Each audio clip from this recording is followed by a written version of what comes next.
But sad to say po, hindi ko po inayos ang negosyo. Ang dami ko pong ginawang kalokohan. Amen. And our gospel reading today is chapter 9, verse 1 to 41. A reading from the Holy Gospel according to John. As Jesus walked along, he saw a man blind from birth. His disciples asked him, Rabbi, who sinned, this man or his parents, that he was born blind? Jesus answered, neither this man nor his parents sinned. He was born blind so that God's word might be revealed in him. We must work the works of him who sent me while it is day. Night is coming when no one can work. As long as I am in the world, I am the light of the world. When he was said this, he spat on the ground and made mud with the saliva and spread the mud on the man's eyes, saying to him, Go, wash in the pool of Siloam, which means sent. Then the man who was blind went and washed and came back able to see. The neighbors and those who had seen him before as a beggar began to ask, Is this not the man who used to sit and beg? Some were saying, It is he. Others were saying, No, but is someone like him? He kept saying, I am the one. But they kept asking him, Then how were your eyes opened? He answered, The man called Jesus made mud, spread it on my eyes, and said to me, Go to Siloam and wash. Then I went and washed and received my sight. They said to him, Where is he? He said, I do not know. They brought to the Pharisees the man who had formerly been blind. Now it was a Sabbath day when Jesus made the man and opened his eyes. Then the Pharisee also began to ask him how he had received his sight. He said to them, He put mud on my eyes. Then I washed, and now I see. Some of the Pharisees said, This man is not from God, for he does not observe the Sabbath. But others said, How can a man who is a sinner perform such signs? And they were divided. So they said again to the blind man, What do you say about him? It was your eyes he opened. He said, He is a prophet. They did not believe that he had been blind and received his sight until they called the parents of the man who had received his sight and had asked them, Is this your son, who you say born blind, who was born blind? How then does he now see? His parents answered, We know that this is our son, and that he was born blind, but we do not know how it is that now he sees, nor do we know who opened his eyes. Ask him, he is of age, he will speak for himself. His parents said to this because they were afraid of the Jewish authorities, who had already agreed that anyone who confessed Jesus to be the Messiah would be put out of the synagogue. Therefore, his parents said, He is of age, ask him. So the second time, they called the man who was being blind, and they said to him, Give glory to God. We know that this man is a sinner. He answered, I do not know whether he is a sinner. One thing I do know, that though I was blind, now I see. They said to him, What did he do to you? How did he open your eyes? He answered them, I have told you already, and you would not listen. Why do you want to hear it again? Do you also want to become his disciple? Then they rebuked him, saying, You are his disciple, but we are the disciple of Moses. We know that God has spoken to Moses, but as for this man, we do not know where he comes from. The man answered, He is an astonishing thing. Here is an astonishing thing. You do not know where he comes from, and yet he opened my eyes. We know that God does not listen to sinners, but he does listen to one who worship him and obey his will. Never since the world began has it been heard that anyone opened the eyes of a person born blind. If this man were not from God, he could do nothing. They answered him, You were born entirely in sins, and you are trying to teach us? And they drove him out. Jesus heard that they had driven him out, and when he found him, he said, Do you believe in the Son of Man? He answered, And who is he, sir? Tell me, so that I may believe in him. Jesus said to him, You have seen him, and the one speaking with you is he. He said, Lord, I believe, and he worshipped him. I came into this world. Jesus said, I come into this world for judgment, and those who do not see me see, and those who see me become blind. Some of the Pharisees heard this and said to him, Surely we are not blind, are we? Jesus said to them, If you were blind, you would have not seen, but now that you see, we see. Your sins remain. The Gospel of the Lord. Praise the Lord Jesus Christ. To God be the glory. Amen. Purihin po natin ang ating Diyos. Amen. A blessed Sunday to all, brothers and sisters. Alam ba ninyo? Alam ba ninyo? Na ispesyal tayong lahat sa Diyos. Amen? Amen! And thank you very much, choir. Talaga pong alive na alive. And we thank you, choir. We invite you to sit down here. At talaga pong bago ang lahat, bigyan po natin ang kapurihan ng ating mga youth. Alam mo, talagang napakabuti ang Diyos at pinadalhan niya tayo ng mga youth. Youth, keep it up to your good job. Patuloy lang kayong paggamit kay Lord. And God will bless you all the more. Amen? Amen. So, napakahaba po ng ating pagbasa ngayon. No, it is a long reading, but it is a powerful story of a blind man who was healed completely, physically and spiritually. Amen? Kaya ang tanong, ikaw ba isang bulag?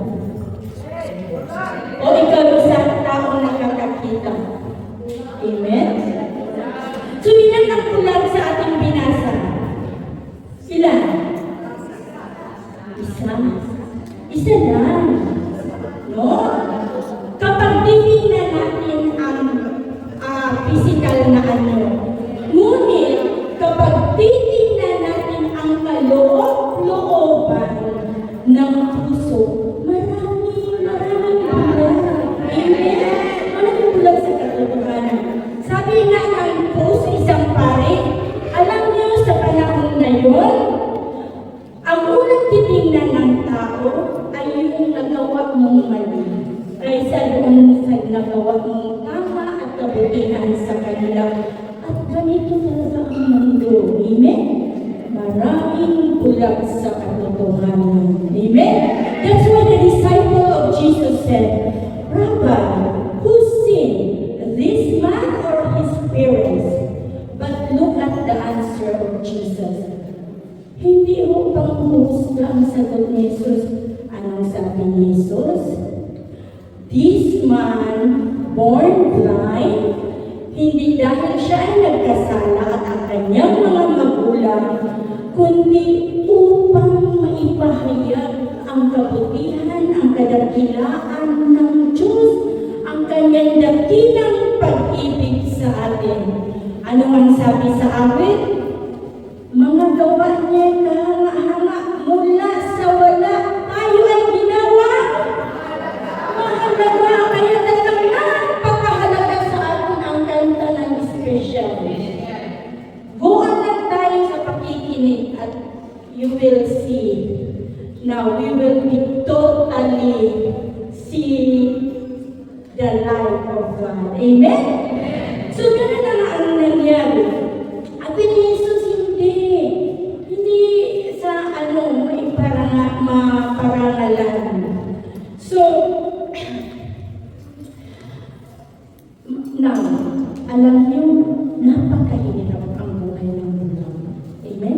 Sige nga, pikit kayo, pikit ang mga mata ninyo. I will count up to 10. Tingnan ko nga. 1, 2, 3, 4, 5, 6, 7, 8, 9, 10. So, anong nakita ninyo? Di ba mahirap? Mahirap ang buhay ng isang bulan. No? Magpapalimos ka, sambok ang init, araw, lamig, uhaw, gutom, lahat yun. Tinumutya ka pa. So, lahat ata ng mga pain and sufferings maranasan mo.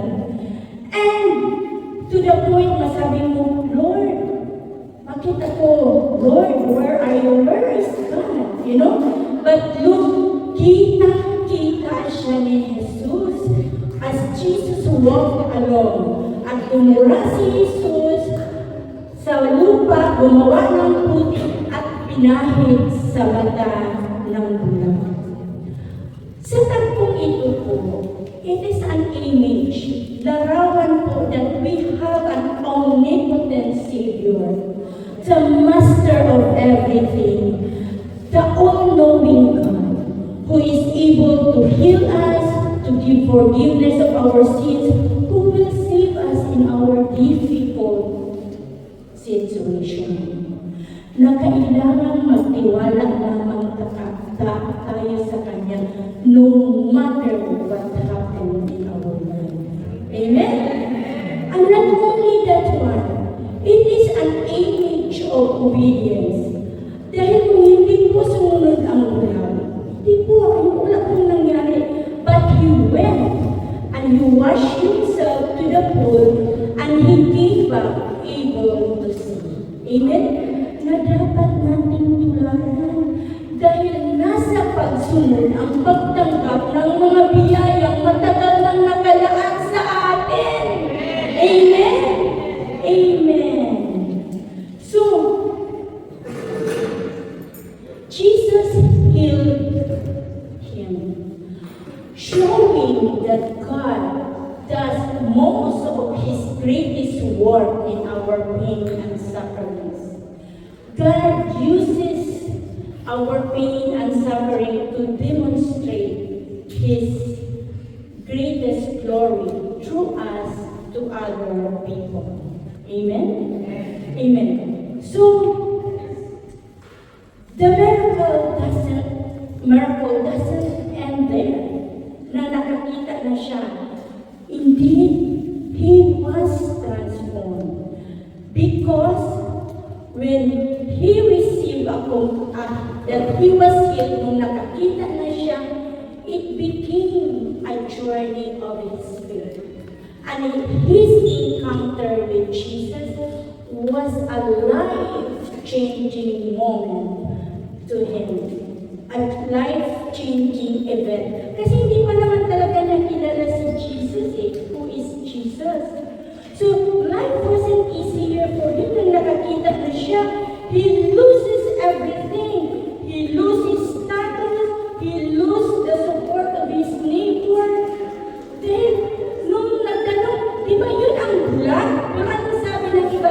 Hindi, yung mga marites, hindi. Kamukha lang. And he loses the support of his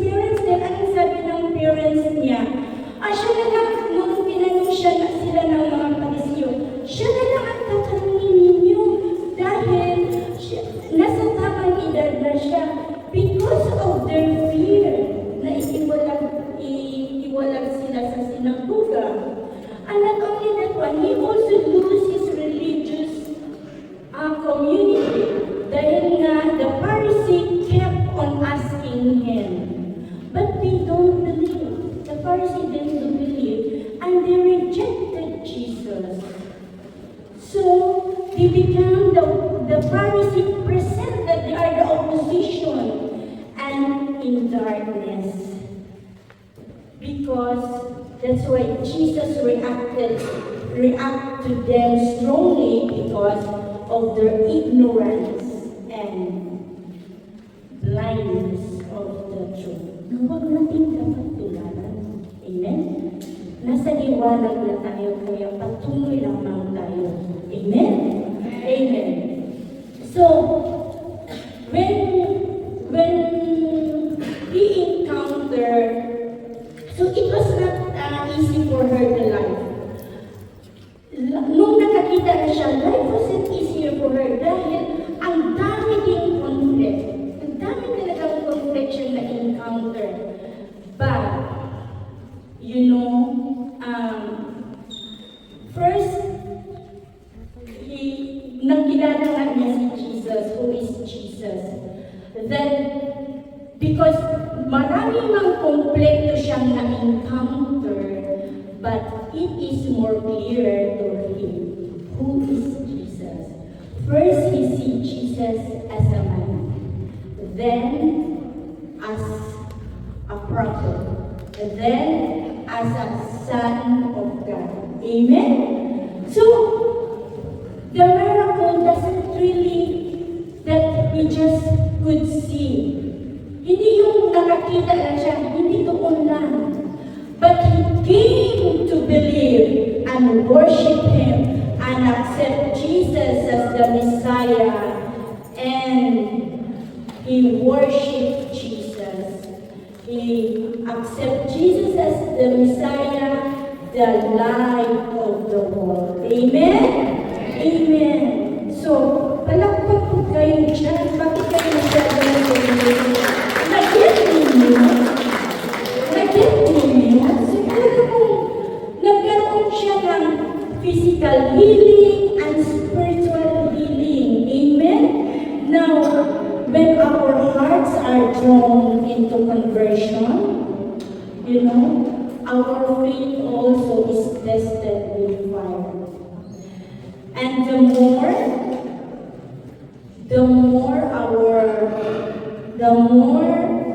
that we are deeper into, the more that our relationship becomes deeper with Jesus, the more we let go of those things that hinder us to see the light. Ano yung mga bagay na nakahinder sa atin na nagtulad sila? Pride, envy, and hatred. At ano ang nasa gitna ng letter sa pride? Ano ang nasa I? Kaya let go of those I, so that we can see the light and the truth of God. Amen? Maaga po sus na po. Talagang hindi ako nito. So I want to share with you my own life.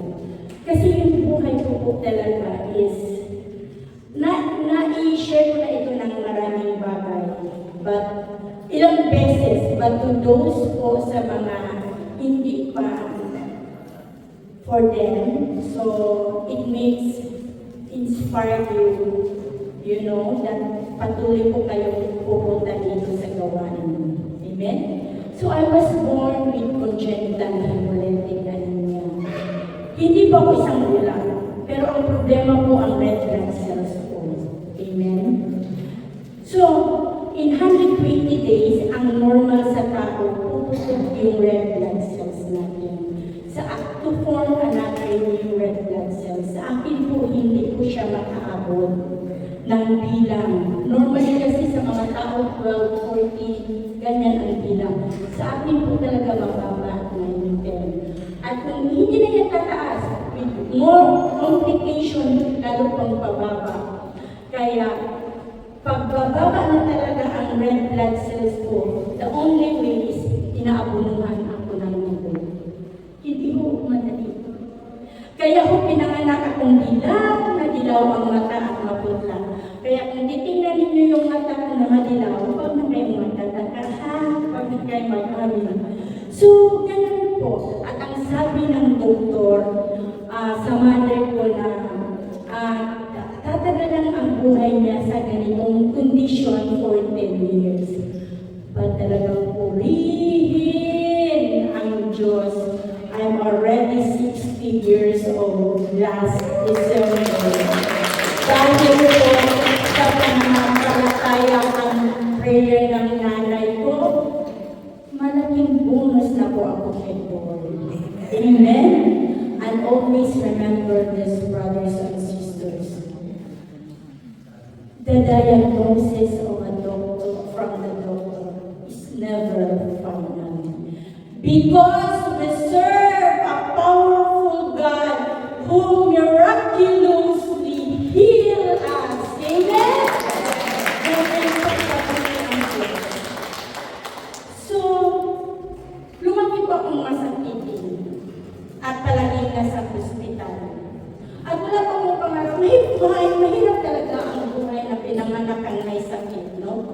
Lalo na dugutin ang problema sa iyo.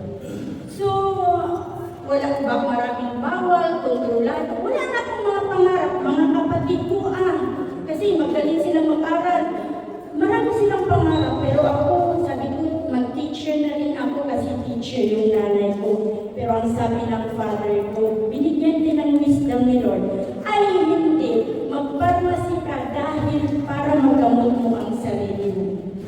Ang true enough, talagang napakabuti ang Diyos.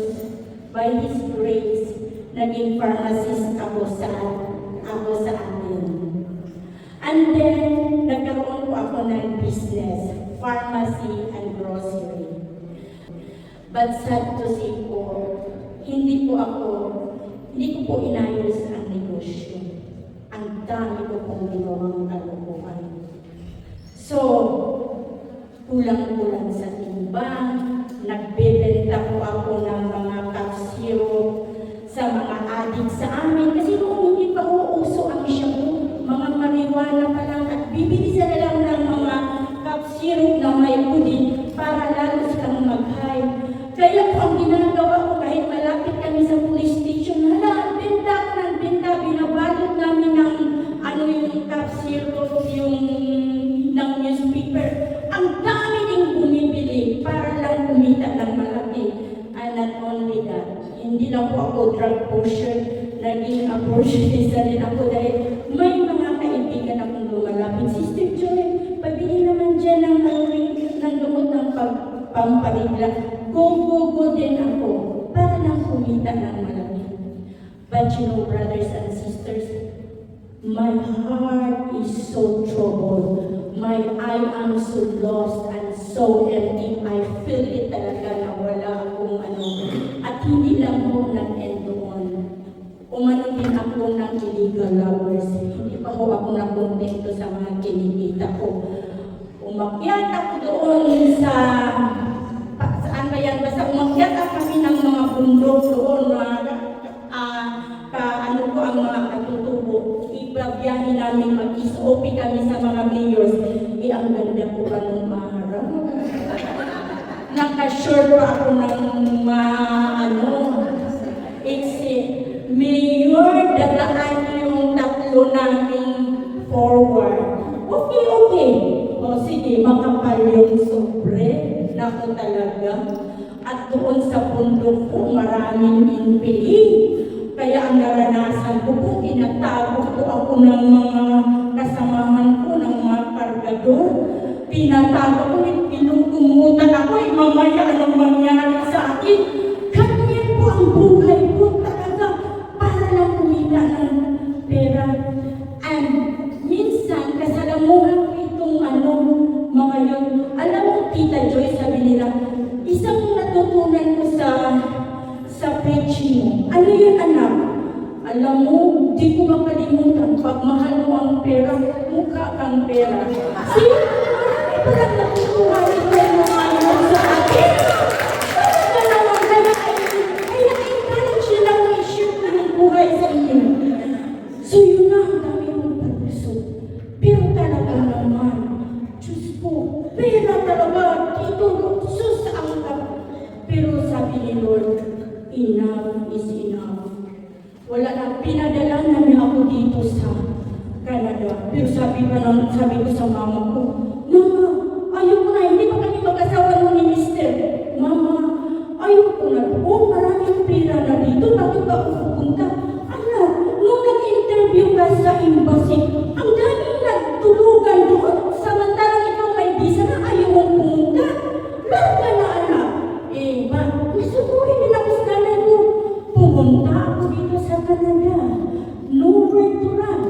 Ako na ang katulong. Instead na ako na ang naging katulong. So nowhere to run. Only to St. Joseph. May ari ako na ibang-iba ang buhay. So yun na. Yun na. So sige lang. Okay lang.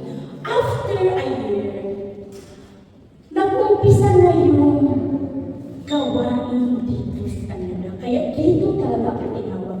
Nag-umpisa na yun. Meron tayong isang sister, si Sister Vivian. Sabi niya, halika na, mag-attend na tayo ng gawain ng El Shaddai. Ay, ang tigas-tigas ko.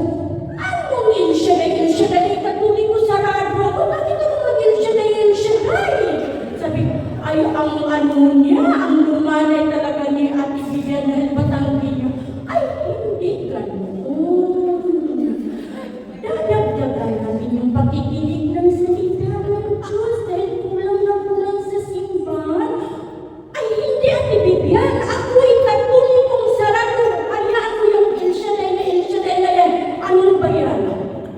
Ay, sa katigasan ko, umiksina sa buhay ko si Asmodeus. Kilala niyo si Asmodeus? Kilala ninyo? Naku! The evil spirit of gambling. Hindi ako sumama kay Ate Vivian, sumama ko doon sa primi ko na adik sa casino. Patay kang bata ka. Sinusundo na ako sa apartment ko. At ako'y pagka-Friday night, larga na kami ng casino. At ako'y nilibang talaga ako ni Asmodeus sa slot machine. At uuwi akong gutom. Dahil talo. Si Mr. Papo ang nagpapadala ng dollar sa akin. Oo, ganyan ako kamahal niya. Kasi ang mga asawa niya doon, mga baboy, at nagpapakahugas siya ng mga buti ng Hinebra. Dahil yan ang business niya nang iniwanan ko siya. Sige na mo, the goodness of God is running after me. Pero talagang napakabuti ng Diyos. One Sunday, pumunta na talaga si Ate Vivian sa apartment ko. Sabi niya, parang awa mo na. Sige na, sa akin ka na ngayon sumama. Talagang oo kaysa talagang kailangan ko nang sumama sa kanya kasi said na talaga ako. Sabi ko kasi gusto ko talagang manalo ko sa slot machine talaga at ako gusto nang umuwi. So, sabi niya, sige na, pasok tayo, okay, pupunta. Sige na, Ate Vivian, pero wala akong banggaan sa'yo, pang-libre, wala akong pera. So yun na, pagpasok namin sa St. Kevin Chapel, panoon.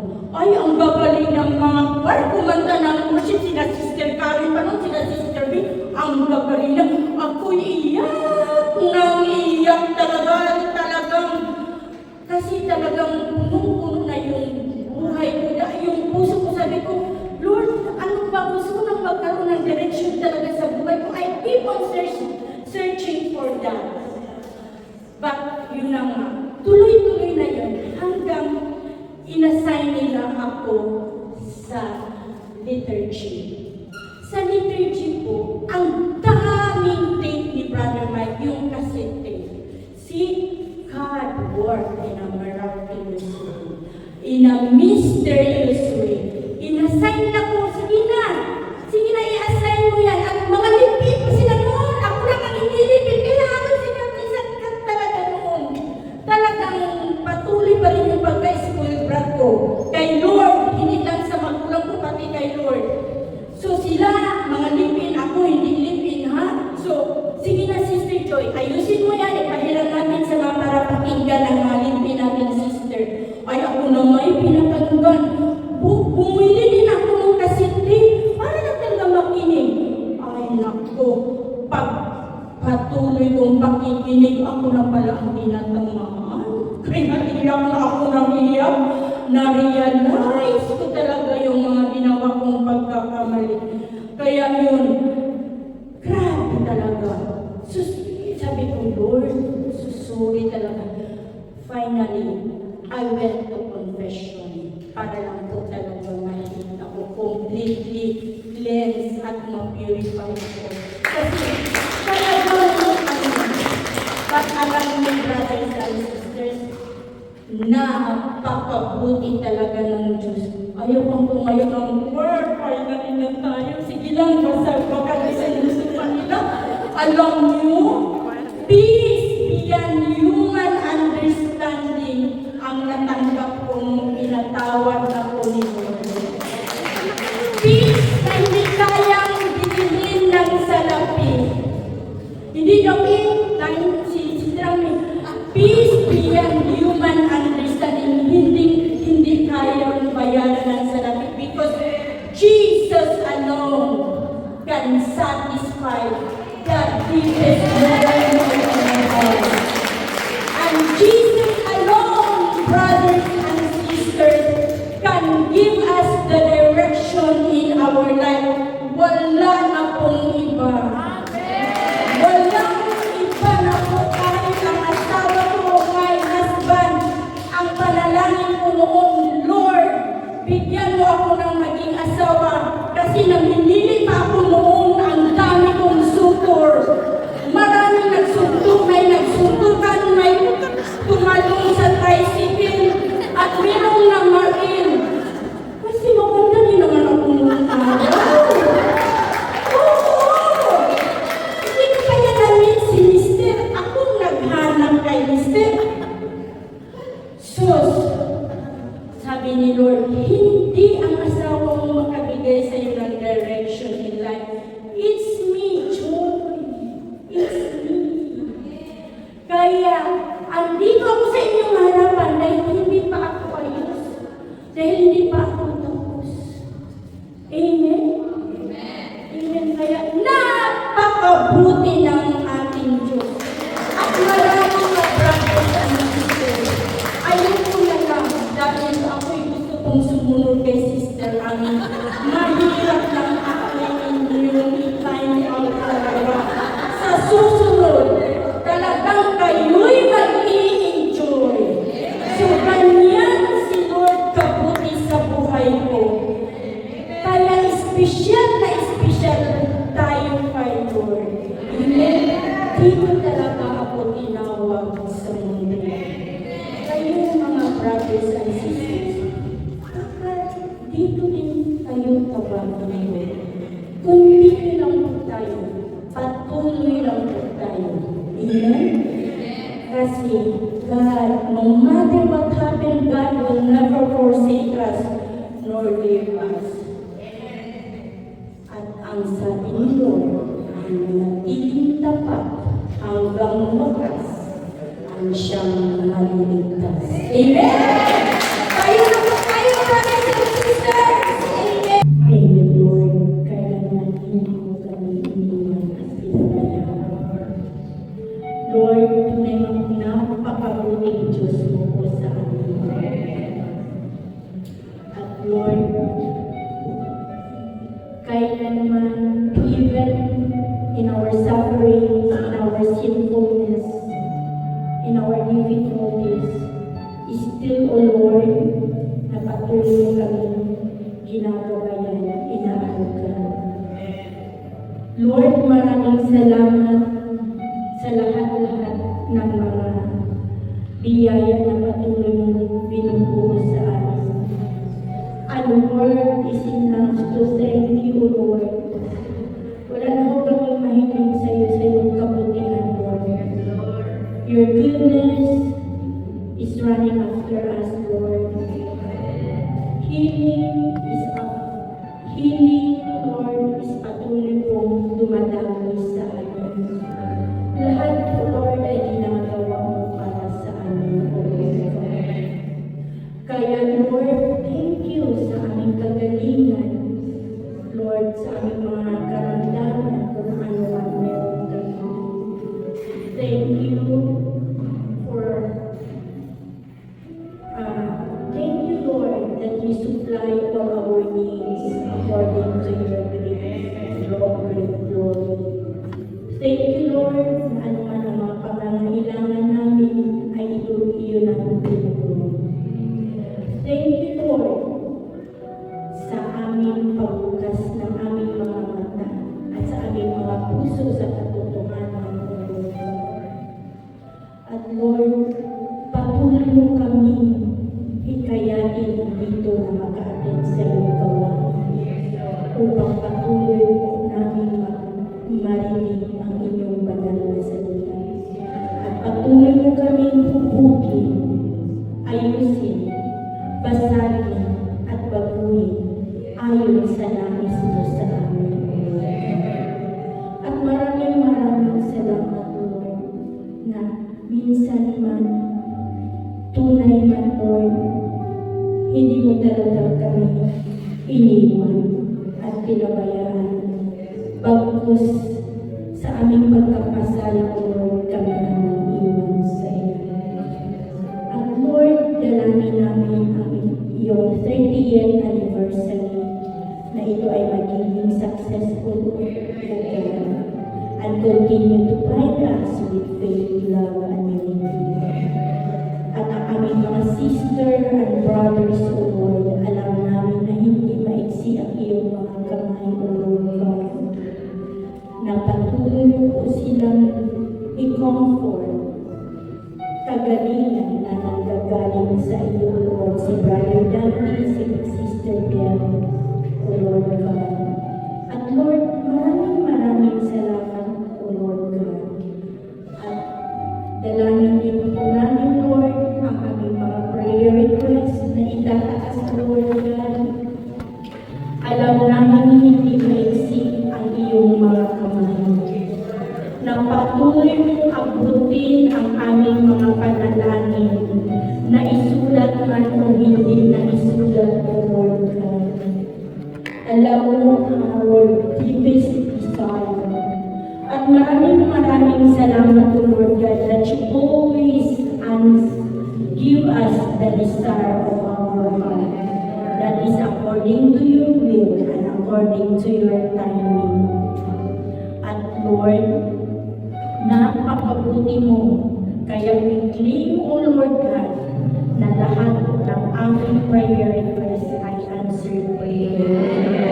And we pray, O Lord, na uuwi kami